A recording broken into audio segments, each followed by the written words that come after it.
Hi, my name's Amanda Meyer. I've got a Bachelor of Science with First Class Honours in Anatomy, a PhD and a Fellowship of the Higher Education Academy. I'm a Senior Lecturer at James Cook University in Townsville, Australia. I've been teaching anatomy for 15 years in Australia. I'm a first-generation academic from the middle social class, cisgendered, have hidden disabilities and have white Celtic ancestry. My name is Eiman Abdel. So after finishing my bachelor degree in medicine, I got master degree in anatomy and then also PhD in anatomy. I am a reader at Queen's University, Belfast in the United Kingdom. I work in the Center for Biomedical Sciences Education. I have 25 years of experience teaching medical, dental, and master degree in clinical anatomy students. I belong to the middle class, and regarding ethnicity, I am Egyptian.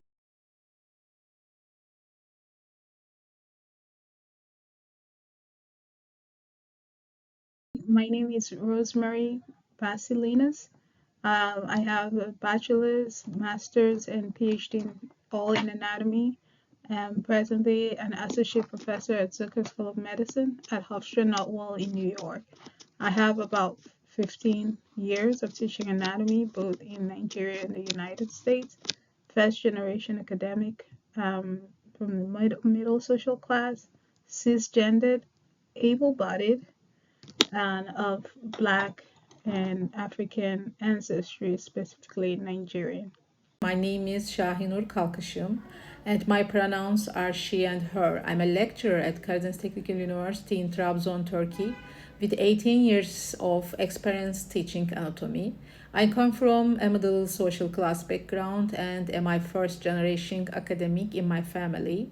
I have white ancestry, being born in Turkey. I have also some hidden disability. So I am Professor Dr. Sarun Koirala from Nepal, and I have been teaching learning experience since 14 years, and I belong to the middle class family, first generation, and indigenous Aryan.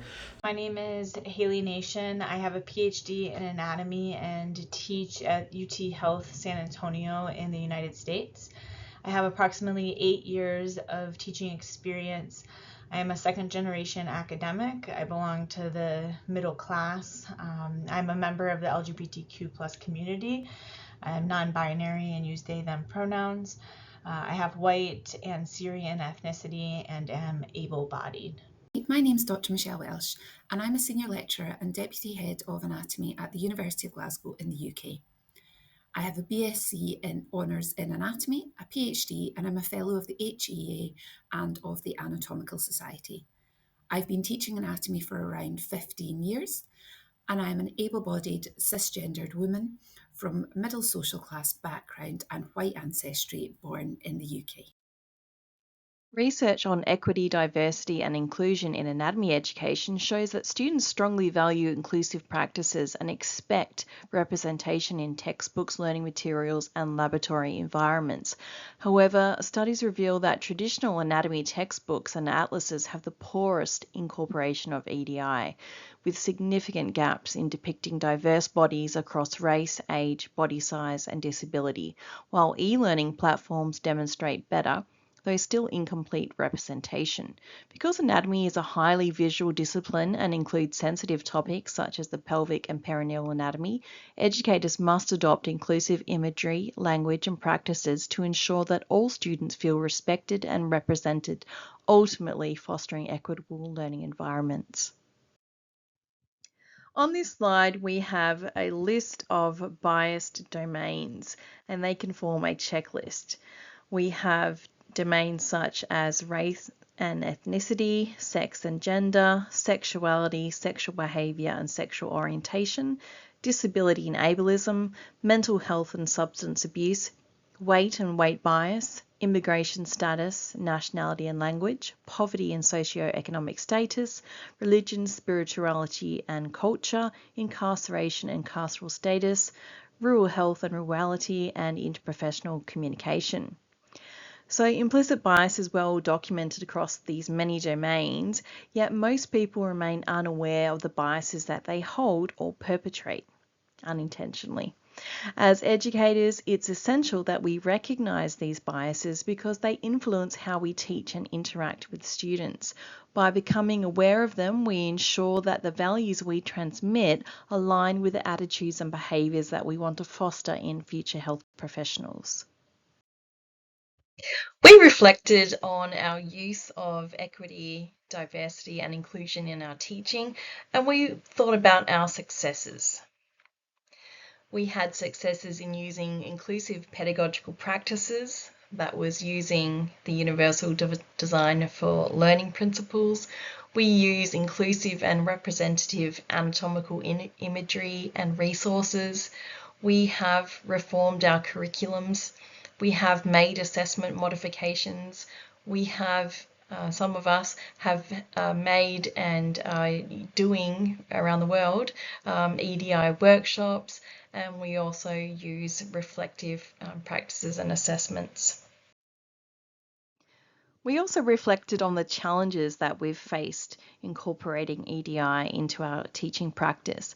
We found that there is a lack of diverse imagery, particularly in textbooks, that there is a variability in professional development opportunities, that there is variability in institutional support, there are systemic constraints, cultural constraints, and we also have different levels of adoption of EDI principles even between our colleagues in the same discipline or department. Let's talk about strategies. There are immediate to short-term strategies that have low barriers and are quick to implement. There are short to medium-term strategies which require planning, resource allocation or collaborations and can be implemented over a teaching period or an academic year. And then there's medium to long-term strategies that require sustained and institutional support, policy development, and often significant resource investment, but leading to long-term systemic change. So take a snapshot of this slide. So here are 5 immediate short-term strategies, like acknowledging the hidden curriculum, diversifying your teaching material, using EDI inclusive language, ensuring that you're using accessibility, improving classroom interactions. Now, short to medium term strategies. Incorporate or integrate EDI into your curriculum and your assessment. Implement staff development and training. Enhance resource accessibility and diversity. Deliver an inclusive practical lab experience. Demonstrate ethical transparency and practices. Now, medium to long-term strategies. Seek feedback and continuously improve.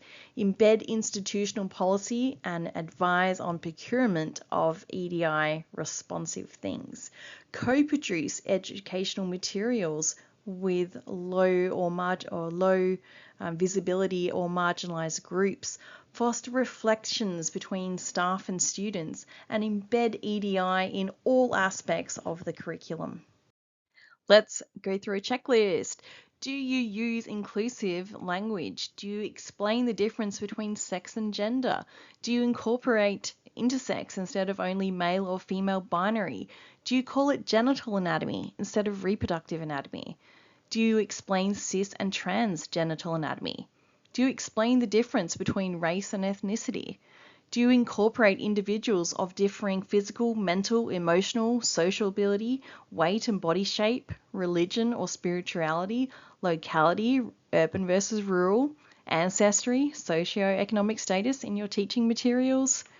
And do you incorporate the Universal Design for Learning principles in your teaching? Pop in the chat. How deeply are EDI principles embedded in your teaching? Look at the scale down there, 1 to 5. This is our call to action. Join the movement for inclusive anatomy. Embrace these evidence-based strategies and collaborate with your peers to systematically embed equity, diversity, and inclusivity into every facet of our discipline.